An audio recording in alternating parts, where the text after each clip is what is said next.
किस तरीके से नेशनल दस्तक वो चैनल है जो सच्ची पत्रकारिता के लिए जाना जाता है, मुद्दों को उठाने के लिए जाना जाता है, आपकी आवाज, जनता की आवाज सरकार के कानों तक पहुंचाने वाला है। और मुद्दों की आवाज न सिर्फ उठाते हैं बल्कि हम ग्राउंड पर जाकर उसकी रिपोर्टिंग करते हैं। लेकिन पिछले कुछ दिनों से हम असुरक्षित महसूस कर रहे हैं, क्योंकि कई बार हमारे सवालों को लेकर हम पर अटैक किया गया, हम पर हमला किया गया। कई बार तो हमारी माइक को तोड़ा गया, हमारे कैमरे को तोड़ा गया और यहां तक कि हमारे गिरेबान तक पर हाथ डाला गया। तो सोचिए, नेशनल दस्तक जो निर्भीक पत्रकारिता के लिए जाना जाता है, आखिर कैसे होगी पत्रकारिता? क्योंकि कल जो हुआ वो बहुत ज्यादा दुखद था, निंदनीय था। और इसीलिए आज हम फिर से हाजिर हुए हैं। हमारे सहयोगी नवीन नंदन के साथ जो हुआ वो बहुत ज्यादा अप्रिय घटना थी, जो शर्मसार करने वाली थी, पत्रकारिता के मुंह पर करारा तमाचा थी। हमारे साथ खुद नवीन नंदन मौजूद हैं, जो बताएंगे आंखों देखा हाल जो हुआ उनके साथ, वो खुद बताएंगे। नवीन, कल मैं था वहां पर स्पॉट पर, लेकिन दूर था थोड़ा, इसलिए समझ नहीं पाया वहां पर हुआ क्या क्या हुआ था कल आपके साथ। कल तकरीबन 1:15 बज रहे थे और हम वहां पर रिपोर्टिंग कर रहे थे। दरअसल वो एक आंदोलन था। तो जब हमने देखे सवाल पूछे, और हमारा काम है सवाल पूछना, जनता की आवाज़ उठाना, हमने कोशिश किया कि उनकी आवाज़ को उठाया जाए, लेकिन उन लोगों द्वारा मुझ पर हाथ छोड़ दिया गया। तो मैं मानता हूं कि वे लोग कायर हैं, वे लोग डरपोक हैं। मेरे सवालों का जवाब वे लोग नहीं दे पाए, लॉजिक उनके पास नहीं था कि वे लोग लॉजिक के साथ मेरे सवालों का जवाब दे पाएँ। और इसके बाद उन लोगों ने हाथ छोड़ दिया। तमाम लोग आ गए, जैसा कि दर्शकों ने पहले वीडियो देखा, मोन्टाज में ही देखा किस तरीके से माइक को झटका जा रहा है। और यही माइक थी, जिस माइक पर हम लोग बातचीत कर रहे हैं, यही माइक थी। तो ये जो सफ़ेद और लाल माइक है, मनुवादी जो हैं, जो ब्राह्मणवादी विचारधारक लोग हैं, वे लोग डरते हैं, खौफ खाते हैं और उनके पास सब कुछ नहीं बचा हुआ है। वे इतने कायर हो गए हैं, मैं इन्हें कायर ही बोलूंगा। ये लोग दुस्साहस कर रहे हैं मारने के लिए। क्या लोगों में उत्सुकता है नवीन की नवीन ने ऐसा कौन सा सवाल कर लिया कि मनुवादी बौखला गए? सवाल बहुत नॉर्मल सा सवाल था। मुझे लगता है हर एक पत्रकार को ऐसे सवाल पूछना चाहिए, लेकिन हमारे देश का दुर्भाग्य है कि हमारे जो देश के टीवी पत्रकार हैं, तमाम एंकर्स हैं जो नोएडा में बैठे हुए हैं फिल्म सिटी में, वे लोग सवाल नहीं पूछते हैं। हम लोग अल्टरनेट मीडिया हैं, हम लोग मेन स्ट्रीम की मीडिया नहीं हैं। हम लोग यूट्यूब पर, हम लोग फेसबुक पर, हम लोग ट्विटर पर हैं, हम लोग जनता की आवाज़ को बुलंद करते हैं। लेकिन अब एक तबका ऐसा आ गया है जो मनुवादी तबका है, वो चाहता है कि सवाल ना पूछा जाए, वो चाहता है कि सत्ता से सवाल ना हो, वो चाहता है कि दलितों को, पिछड़ों को, अल्पसंख्यकों को यानी बहुजन समाज को दबा दिया जाए। सत्ता से सवाल अब अच्छा नहीं लग रहा है, सत्ता से सवाल चुभ रहा है और इसीलिए लगातार हम लोगों पर हमले हो रहे हैं। खैर ये मेरे ऊपर कोई पहला मामला नहीं है, इसके पहले भी तमाम हमले हुए हैं। तमाम। आपको डर नहीं लगता है? डर किस बात का? डरना क्यों है भाई? पत्रकारिता कर रहे हैं, ईमानदारी से कर रहे हैं और हमारा काम है। हम कोई बॉर्डर पर नहीं हैं कि हमें जो है कि पाकिस्तान वाला, चाइना वाला या कोई अन्य देश का आतंकवादी है या वहां की सेना हमें मार देगी। भाई हमारा काम है जो मैंने पढ़ा है किताबों में। 6 साल पहले मैंने अपने करियर की शुरुआत की थी। मैंने क्राइम रिपोर्टिंग किया दूसरे चैनल रह करके। तमाम मैंने बड़ी खबरों को ब्रेक किया है जो पूरे भारत के किसी पत्रकार नहीं कर पाया। तमाम ऐसी खबरें हैं जो सबसे पहले मैंने ब्रेक किया है। इतने शानदार पत्रकार होने के बावजूद कई लोग आप पर भड़क जाते हैं, आपके सवाल उनको चुभ जाते हैं। क्या सवाल करते हैं आप लोगों से? सवाल वही मैं कह रहा हूं ना कि बहुत जो सवाल बहुत जायज है, जो बहुत सिंपल सा सवाल है, वही सवाल मैं पूछ रहा हूं। मैं जानना चाह रहा था, अगर आप खुद को ब्राह्मण क्लेम कर रहे हो, बहुजन क्लेम कर रहे हो, उसकी कोई डिफिनीशन होगी। अगर मैं खुद को कहता हूं कि मैं बहुत गरीब हूं, गरीब होने का मतलब यही होता है मेरे पास खाने के लिए पैसे नहीं है। गरीब होने का मतलब यही होता है कि मेरे पास नौकरी नहीं है। बेरोजगार होने का मतलब यही है कि मेरे पास पैसे नहीं है, मेरे पास कोई रोजगार नहीं है। तो मैं वही जानना चाह रहा था कि आप खुद को ब्राह्मण क्लेम कर रहे हो। आप कह रहे हो कि राहुल गांधी ने कह दिया है कि पुजारियों की जरूरत नहीं है। पुजारी की परिभाषा क्या है? और सिर्फ एक समाज का व्यक्ति, एक जात का व्यक्ति ही पुजारी क्यों बन रहा है? वो कह रहे थे कि ब्राह्मण ही पुजारी बन सकता है। मैंने कहा कि ब्राह्मणों की डिफिनीशन क्या है, आप डिफिनीशन बता दीजिए, मैं मान लूं। तो ये कह रहे हैं कि जो ब्राह्मण कुल में पैदा होता है वही पंडित होता है, वही ब्राह्मण होता है। भैया मैं कैसे मान लूं? 2500 साल की जाति व्यवस्था को तोड़ पाएंगे आप? हम तोड़ तो नहीं पाएंगे, मुझे नहीं लगता, टूटेगा ही टूटेगा, लेकिन जो कोशिश है, क्योंकि कहते ना कहीं पर आग लगी हुई थी और एक चिड़िया थी अपने चोंच से पानी लाकर डाल रही थी। किसी ने पूछा तुम यहां पर पानी क्यों डाल रही हो, आग तो नहीं बुझेगी? उस चिड़िया ने कहा कि मैं पानी इसीलिए डाल रही हूं, जब आग बुझाने वालों में नाम आएगा उसमें मेरा भी नाम आएगा, और इसीलिए मेरा नाम आग लगाने वालों में नहीं आएगा। मैं चाहता हूं जो जाति व्यवस्था है उसको खत्म किया जाए। मैं चाहता हूं सबको बराबरी का अधिकार मिले। मैं चाहता हूं देश में समाजवाद कायम हो। लेकिन जो मनवादी सोच के लोग हैं, ये लोग नहीं चाहते कि देश में समाजवाद कायम हो। ये लोग चाहते हैं जाति व्यवस्था को जस की तस बनाए रखी जाए। जो ओबीसी समाज के लोग हैं, जो दलित समाज के लोग हैं, वे लोग मंदिरों में जाएं, वहां पर घंटा बजाएं। तो ऐसे तो आप लोगों के दुश्मन बन जाएंगे। देखिए नवीन, ये 15वीं शताब्दी का भारत नहीं है कि जहां पर कबीर मुसलमानों को भी गाली दे रहे हैं और ब्राह्मणों को भी गाली दे रहे हैं। ये अब 21वीं शताब्दी का भारत है, और आप जिस पत्रकारिता के दम पर इतरा रहे हैं कि आप इसको बदल देंगे अपने सवालों से, ये आपके जान के लिए भी खतरा हो जाएगा। आपको डर लगना चाहिए इसको लेकर। नहीं, बिल्कुल डर नहीं। डरना किस बात का है? हमने पढ़ाई किया है। मैंने कहा ना, मैंने 3 साल पूरे 3 साल मैंने क्राइम रिपोर्टिंग की है।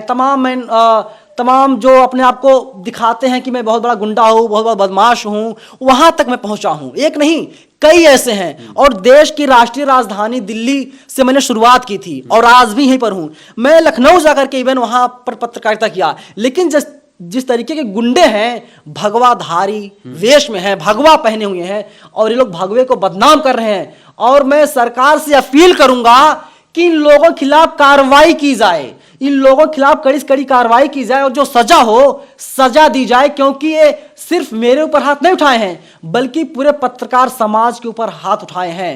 हालांकि हमको देखना हो पत्रकार कौन से लोग हैं। मैं नहीं मानता जो टीवी में काम कर रहे हैं। मेरे पास तमाम चैनलों से ऑफर्स आते हैं, कहने नहीं चाहिए हालांकि, लेकिन मैं सीधा कहता हूं मुझे नहीं जाना है। मैं उन चैनल का नाम डिस्क्लोज नहीं करना चाहता कि मुझे नहीं काम करना वहां पर, इसीलिए काम नहीं करना है क्योंकि वहां पर दिन भर एक संस्थान है, एक संस्था है, और एक पार्टी है, और एक व्यक्ति है जिसके चेहरे को चमकाया जाता है। नहीं, आप अगर इस तरह की पत्रकारिता कर रहे हैं फिर भी आपको ऑफर आ रहे हैं, तो वहां पर तो लोग ऐसे लोगों को रखना नहीं चाह रहे हैं जो एक विशेष लोगों के लिए बात कर रहा हो। बहुजनों की बात करेंगे तो आपको वहां नहीं रखा जाएगा। आपको नौकरी कैसे मिल गई? बहुत हास्यास्पद है। कुछ लोग लगता है ये तो हिंदू है, नवीन कुमार नंदन हिंदू है, ये भटक गया है। एक काम करो, इसे अपने पाले में लाओ किसी तरीके से, कैसे भी पाले में लेकर के आओ, ये भटक गया है, वरना कुछ बड़ा हो सकता है। जैसे आजकल हमारे देश की विडंबना क्या साहब, अगर कोई मुसलमान है किसी ब्राह्मण को कुछ बोल देता है, सबसे पहले उसको आतंकवादी घोषित किया जाता है, सबसे पहले उसको पाकिस्तानी बताया जाता है। और बताता कौन है? टीवी मीडिया बताती है। लेकिन जब कोई ब्राह्मण, कोई ओबीसी या कोई दलित व्यक्ति किसी समाज को, यानी कि मतलब हिंदू समाज के व्यक्ति को गाली देता है, उसे कहा जाता है भटक गया है। मैं हिंदू हूं, इसीलिए कह रहे हैं कि भटक गया भाई साहब। आप हिंदू कैसे हैं भाई? आपको वेद का ज्ञान नहीं है, आप मंत्रोच्चार नहीं कर सकते, आप कैसे अपने आप को हिंदू साबित करेंगे? हाँ, हिंदू साबित, कट्टर हिंदू या हिंदू? देखिए, दरअसल सबसे पहले मैं देशभक्त हूं, और जो कट्टर हिंदू की बात कही आपने, हिंदू की बात कही, ठीक है। लेकिन जो मेरी मार्कशीट है, जो जात प्रमाण पत्र है, वहां पर लिखा गया है कि धर्म हिंदू लिखा गया है। मैं उस हिसाब से हूं। जो व्यवस्थाएं बनाई गई हैं, जिसमें जनरल हैं, ओबीसी हैं, एससी हैं, एसटी हैं, जो 4 व्यवस्थाएं हैं, उसके वो तो जातियां हो गई। नहीं, वो अलग चीज है, मैं उसे डिस्क्लोज नहीं करना चाहूंगा। लेकिन आपने हिंदू बोल दिया खुद को तो। और धर्म उसमें हिंदू लिखा जाता है। आपका रिलीजन क्या है? हिंदू लिखा जाता है। मुझे नहीं पता, वो मेरे माँ बाप मानते आ रहे हैं, मैं भी उसी को मान रहा हूँ। हो सकता है कुछ बदलाव आए, आगे देखते हैं क्या होता है। मैं तो क्या बदलाव होना चाहिए हिंदू धर्म में? मैं इसका विशेषज्ञ नहीं हूं, लेकिन मैं इतना फील करते हैं आप। लेकिन मैं इतना कहना चाहूंगा कि जब किसी दलित के ऊपर अत्याचार होता हमारे देश में, और किसी ब्राह्मण व्यक्ति के द्वारा, ठाकुर व्यक्ति द्वारा, मैं खुल करके बोल रहा हूं, हो सकता है किसी की भावनाएं जो है आहत हो जाए, मुझे डर नहीं लगता। बहुत जल्दी आहत हो रही हैं आजकल, तो मुझे कोई फर्क नहीं पड़ता। लोग कहेंगे हिंदू है, भटक गया है, लेकिन जिस तरीके से भावनाएं आहत लोगों की हो रही हैं, तो होना चाहिए, ठीक है। लेकिन जब कोई आरोपी मुसलमान होता है तो टीवी मीडिया किस तरीके से पूरा प्लांट करती है, पूरी तरीके से न्यूज रूम में खबरें प्लांट की जाती है। हालांकि एक समय था उसका हिस्सा मैं भी रहा हूं, मैंने कई बड़े चैनलों में काम भी किया। तो लेकिन जब कोई आरोपी ठाकुर या ब्राह्मण होता है, जनरल होता है, श्रीवास्तव होता है, तो छोड़ दिया जाता है। अरे यार, छोड़ दिया जाता है, बिल्कुल छोड़ दिया जाता है। इस बात को मैं जिम्मेदारी के साथ कह सकता हूं। और रही बात पत्रकारिता की, जो अल्टरनेट मीडिया है, नेशनल दस्तक जैसे तमाम संस्थान हैं, जो अल्टरनेट मीडिया है, सोशल मीडिया है, यही लोग पत्रकारिता कर रहे हैं। टीवी मीडिया से तो मेरा मोह भंग हो गया है, मैं कैमरे पे बोल रहा हूं, मुझे कहते हुए भी डर नहीं लग रहा है। और टीवी मीडिया वाले काम नहीं कर पा रहे, और अब अल्टरनेट मीडिया से सरकार डर गई है। सरकार एक बात बताइए, हर कोई अंबेडकर जी को, अंबेडकर साहब को अपनाना चाहता है, लेकिन एक बड़ा रोड़ा है उनको अपनाने में। अगर आप हिंदू हैं तब भी, मुसलमान हैं तब भी दिक्कत है उनको अपनाने में, क्योंकि वो तो किसी भी ईश्वर को नहीं मानते हैं, ब्रह्मा विष्णु महेश को भी नहीं मानते हैं, और जो इनको मानेगा वो हिंदू नहीं है। तो आप क्या सोचते हैं, क्या आगे आप भी अंबेडकर के रास्ते पे जाएंगे, बौद्ध धर्म की शिक्षा लेंगे, या बौद्ध धर्म अपनाएंगे, क्या करेंगे? नहीं, बौद्ध धर्म अपनाना वगैरह ये बहुत दूर की बात है, मुझे तो उसका 0.1% भी नहीं पता है, मैं सच बताऊं। लेकिन आपने कहा कि बाबा साहब को मानना चाहिए, पूरा देश मान रहा है। हालांकि कुछ लोग जो मानते नहीं हैं, क्योंकि हमारा देश जो है संविधान चलेगा और चल भी रहा है। हालांकि कुछ लोग हैं जो मानते नहीं हैं। अभी आपने देखा किस तरीके से जो आदिवासी समाज से आती हैं, द्रौपदी मुर्मू जी राष्ट्रपति हैं देश की, उन्होंने किस तरीके से कुछ जजों को फटकार लगाई, कोलिजन सिस्टम को खत्म किया जाए।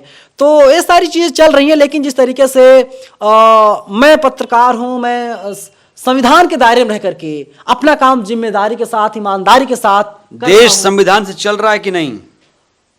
बिल्कुल चल रहा है। अगर ना चल रहा होता, हालांकि कुछ लोग जो चाहते हैं कि ना चले, अगर मेरे साथ कोई एट्रोसिटी होती, कोई घटना होती है तो मैं थाने जाऊंगा। और ये संविधान, तो इस घटना को लेकर थाने जाएंगे कि नहीं जाएंगे? बिल्कुल जाएंगे। और जो भी तमाम वीडियो जो है अब सामने आ रहे हैं, जैसे मैंने पहले ही कहा, जो हमारे पीछे आप वीडियो दर्शक देख पा रहे होंगे, उसमें ये किस तरीके से हमारे माइक को झटका जा रहा है, डराने की कोशिश की जा रही है। वहां पर दिल्ली पुलिस थी, दिल्ली पुलिस, मुझे भी लगा जब मैं वहां पर था तो काफी मैंने धैर्य दिखाया वहां पर। एक बार मैं वीडियो प्ले करवाता हूं, वीडियो प्ले करिए, दिखाइए थोड़ा सा। बताइए क्या है भाई, बताइए यहाँ पर देख लीजिए किस तरीके से। कुछ सवाल कुछ नहीं आता है, क्या तरीका क्या बताइए। जवान है, आप देख लीजिए, तू देख ले, अपने आप देख लीजिए। यहाँ पर साहब हैं और इसके गाली देगा। अरे आप गाली दे रहे हैं, क्या कुछ भी